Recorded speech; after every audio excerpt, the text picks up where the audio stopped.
اما بعد اعوذ باللہ من الشیطان الرجیم بسم اللہ الرحمن الرحیم۔ سامعین وقار، آپ حضرات درس حدیث سماعت کر رہے ہیں اور آج ہماری ریاض الصالحین سے حدیث نمبر جو ہے 523 ہے۔ اس روایت کو امام مسلم بھی کتاب الزکوٰۃ کے اندر لے کر آئے ہیں۔ حضرت سیدنا عبداللہ بن عمرو بن عاص رضی اللہ عنہ سے بڑی روایت ہے کہ نبی کریم صلی اللہ علیہ وسلم نے ارشاد فرمایا، وہ شخص کامیاب ہو گیا جو اسلام لے آیا۔ کیا فرمایا؟ وہ شخص کامیاب ہو گیا جو اسلام لے آیا اور اسے بقدر کفایت رزق بھی دیا گیا، اور جو کچھ اسے عطا کیا گیا ہے وہ اس پر اللہ نے اس کو قناعت کی توفیق بھی عطا فرمائی ہے۔ حضرات محترم، دو باتیں اس حدیث مبارکہ کے اندر موجود ہیں۔ پہلی جو بات ہے وہ ہے حضور نے فرمایا کامیاب وہ شخص ہو گیا جو اسلام لے آیا، یعنی کہ کامیاب حقیقت میں وہی ہے جو مسلمان ہے۔ جتنے بھی غیر مسلم ہیں بظاہر ہمیں کامیاب نظر آتے ہیں، بڑے بڑے یہودی اس دنیا پر حکومت کر رہے ہیں، یہودی نصارہ مسلمانوں پر قابض ہو گئے ہیں، لیکن بظاہر وہ کامیاب ہیں، لیکن حقیقت میں کامیاب بولیے نہیں ہے۔ اصل کامیابی تو ایمان کی کامیابی ہے۔ اس لیے کہ جب انسان اسلام قبول کر لیتا ہے تو وہ اپنے آپ کو آگ سے بچا لیتا ہے اور ساتھ ساتھ اس کا ٹھکانہ جنت ہو جاتا ہے۔ قرآن مجید فرقان حمید کے اندر یہ بات موجود ہے۔ اللہ نے شاہ فرمایا فَمَنْ زُحْزِحَ عَنِ النَّارِ وَأُدْخِلَ الْجَنَّةَ فَقَدْ فَازَ، جس نے اپنے آپ کو آگ سے بچایا، جنت میں داخل ہو گیا، حقیقت میں وہی مراد کو پہنچا ہے، حقیقت میں وہی مراد کو پہنچا ہے۔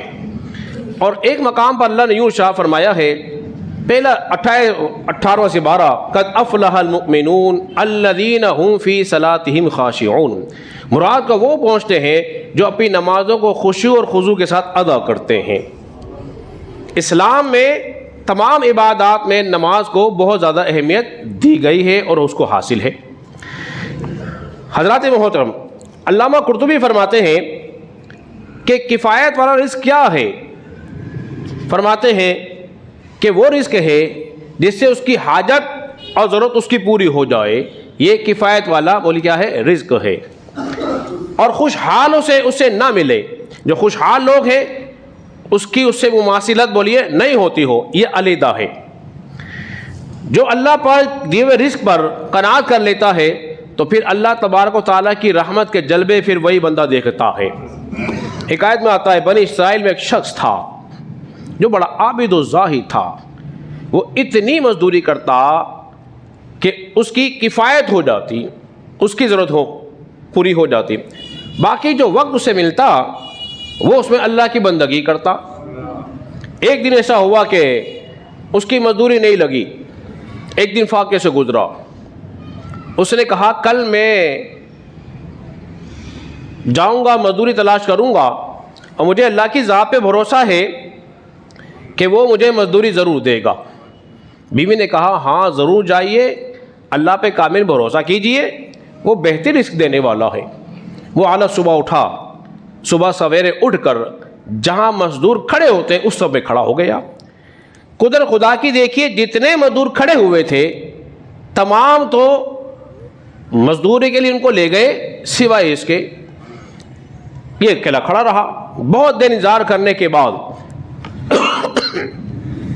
جب اس کو کوئی مزدوری کے لینے کے لیے نہیں آیا، اس نے کہا کیوں نہ میں اپنے رب کی مزدوری کروں، کیوں نہ میں اپنے رب کی مزدوری کروں۔ قریب ہی دریا تھا، اس نے دریا سے وضو کیا اور سارا دن وہ نوافل ادا کرتا رہا۔ جب نوافل ادا کیے، شام کا وقت ہوا اور گھر پہنچا، بیوی سے پوچھا اس نے کیا کوئی مزدوری دینے والا آیا تھا؟ بیوی نے کہا نہیں، کوئی مزدوری دینے والا آیا ہی نہیں۔ ایک دن فاقے سے یہ گزرا، دوسرا بھی گزر گیا، حتیٰ کہ 3 دن گزر گئے۔ وہ اسی طرح کرتا، صبح سویرے جاتا، لیکن کوئی سے لے کے نہ جاتا، شام کو پھر آ جاتا، لیکن سارا دن وہ نوافل پڑھتا۔ بیوی نے کہا جب خالی ہاتھ واپسی آئے، کہا کیا مزدوری کے لیے نہیں گئے؟ اس نے کہا میں تو اپنے مالک کی مزدوری کر کے آیا ہوں۔ بیوی غصے میں کہنے لگی تیرا مالک کیسا ہے جو تجھے اجرت دیتا ہی نہیں، جو تجھے اجرت دیتا ہی نہیں۔ اس نے بیوی سے کہا تو صبر رکھ، میری اجرت جو ہے جمع ہو رہی ہے، میری اجرت جمع ہو رہی ہے۔ اس نے کہا تو اپنے بچوں کا حال تو دیکھ، بھوک سے بلک رہے ہیں، اب برداشت نہیں ہوتا، کئی روز گزر گئے ہیں۔ جب بیوی کی بات سنی رات اسے نیند نہ آئی، بڑا پریشان ہوتا رہا کہ میں تو اپنے مالک کی یعنی کہ رب کی بندگی کر رہا ہوں، مزدوری کر رہا ہوں، لیکن مزدوری کا بندوبست بولیے نہیں ہو پا رہا۔ اس نے شیطانی خیال کو نکالا، اللہ پہ کامل بھروسہ رکھا، بولے گا نہیں مجھے لازمی مزدوری ملے گی۔